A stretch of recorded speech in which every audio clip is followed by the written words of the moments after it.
5 kilo पावा तारा रसनिया हे हो भैया अरे क्यों न के हाथ देनिया हर की जिला जिला में राउर चर्चा हर की यूपी बिहार छपल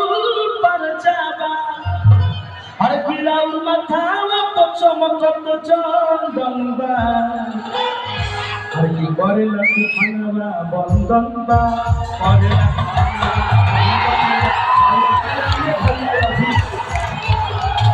तूफानवा बंदनबा राउर आना में भइले अभिनंदनबा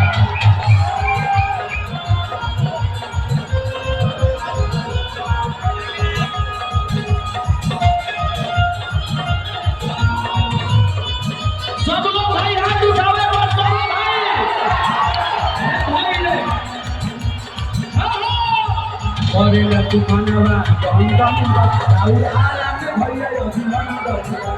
करेला तूफानवा बंदनबा राउर आना में भइले अभिनंदनबा से गाना का बदल ले अरे 5 किलो अगर तो बदल हो अरे 5 किलो पावेला रसनिया